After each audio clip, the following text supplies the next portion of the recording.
Hello friends, सगळ्यांना good morning आणि happy Sunday. आज संडे आहे आणि म्हणूनच तुम्हाला थंबनेल बघून कळलंच असेल, आज संडे आहे आणि सगळ्यांना सुट्टी असल्यामुळे आम्ही कुठंतरी जायचा प्लॅनिंग केलेले। कुठंतरी म्हणजे नारेश्वरला जातोय। तर अजून मार्चमध्ये एक्झाम असते पुढच्या महिन्यात, तर आता थोडासा टाइम आहे आणि खूप दिवस झालं गाडी पण बाहेर काढली नाही, कुठंच गेलो नाही आम्ही। म्हणून आज विचार केला की चला एक छोटीशी वन डे ट्रिप करूया, म्हणून निघतोय आता। तर मग नारेश्वरचं मंदिर बघायचं असेल तर हा व्लॉग कंटिन्यू करा, स्किप करू नका आणि कनेक्ट राहा।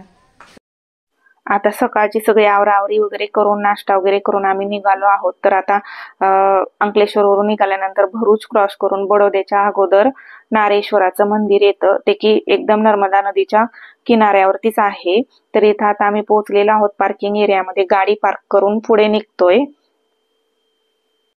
आता आम्ही पोहोचलोय नारेश्वर मध्ये, पण दुपार झाली तर पोचता पोचता 12 वाजून गेले आणि खूप ऊन आहे। आता इथून निघून मंदिरात जातोय आणि दर्शन करून मग तुम्हाला दाखवते पुढं काय आहे। तर आता इथं मेन गेटच्या आतमध्ये प्रवेश केलाय आम्ही, पहिल्यांदाच इथे आलो आहोत, एवढं आम्हालाही माहिती नाही इथलं। तर एकदम मोकळं असं पटांगण आहे आणि इथं सतत भजन चालू आहे। नारेश्वर म्हणजे दत्ताचा अवतार आहे, इथं दत्ताचं मंदिर आहे आणि इथं सतत कंटिन्यू भजन चालू आहे, भजनाचा आवाज ऐकू येतो इथं।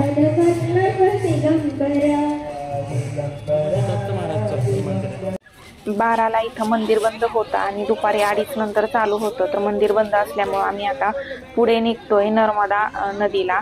आता नर्मदा परिक्रमा सध्या चालूच आहे, पण इकडं नर्मदा नदीच्या दर्शनासाठी सुद्धा म्हणजे नर्मदा स्नान करण्यासाठी सुद्धा खूप लोक येत असतात आणि इथं खूप सारी माकडं होती आणि खूप त्रास देत होते ते। तरी घाबरत घाबरत थोडा व्हिडिओ काढला, नाहीतर हातातला फोन सुद्धा घेऊन जातात हे। दुपारच्या वेळी मंदिर बंद होतं म्हणून दर्शन नाही झालं आता, पण मग मंदिराच्या पुढं आम्ही काय इकडं नदी का नर्मदा नदीला चाललोय आता। आपण आंघोळीचे कपडे इकडे आणायला पाहिजे होते, नर्मदा स्नान झाला असता, पण ठीक आहे मग तरी जाऊया नर्मदामध्ये, हातपाय तरी कमीत कमी धुवू शकतो।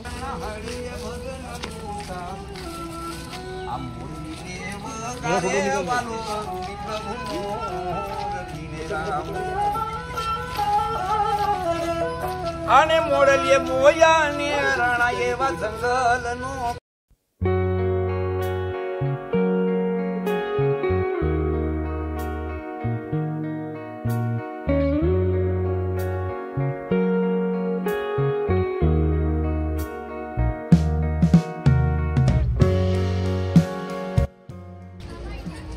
तर तुम्ही बघू शकता ही मागच्या साईडला नर्मदा नदी आहे।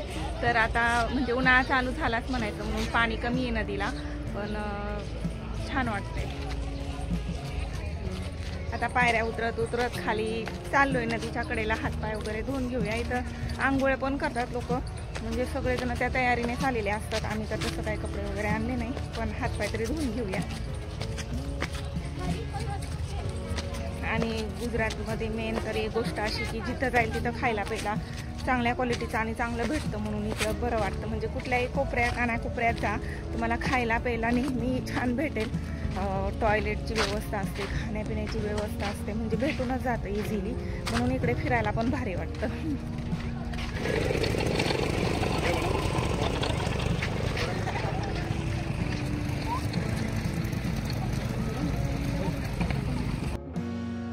आता इथे उंट सवारी पण होती आणि मुलांची इच्छा होती उंटावर बसून फिरायची, पण दोघं एकटे एकटे घाबरत होते, म्हणून आतू आणि मी पण बसलो। आमची पण इच्छा पूर्ण होऊन गेली उंट सवारी करायची। तर रेतीमध्ये नदीच्या कडेला जी रेती होती तिथं उंटावरून 2-3 राऊंड फिरवून आणले आम्हाला। छान वाटत होतं, खूप छान थंड थंड दुपारची वेळ होती तरी हवा खूप थंड येत होती आणि मस्त वाटत होतं। शिवांशने खूप एन्जॉय केला आज।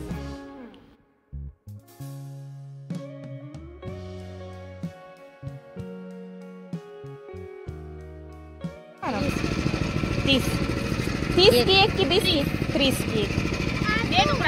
हाँ बेटुकड़ा को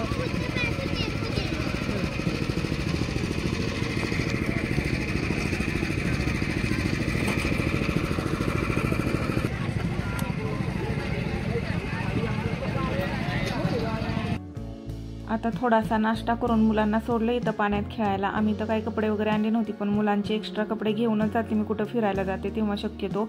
म्हणून या दोघांना सोडलं होतं पाण्यात खेळायला, तर त्यांनी छान एन्जॉय केला. मस्त पाणी खेळला शिवांश. आणि मग त्यांनी थोडंसं पाण्यात खेळून झाल्यानंतर आम्ही हातपाय धुवून घेतले. ऊन खूप लागत होतं, पण पाण्याच्या कडेला असल्यामुळे थंड थंड हवा येत होती. तर बरेच जण इथं नर्मदा परिक्रमासाठी आलेले, नर्मदा स्नान करायला देखील आले होते. तर तुम्हाला पुढे दाखवते मी कशा पद्धतीने नर्मदाची आरती वगैरे बोलतात, भजन बोलतात आणि मग नर्मदा स्नान करून नर्मदाचं दर्शन घेऊन लोक इथून बाहेर निघतात.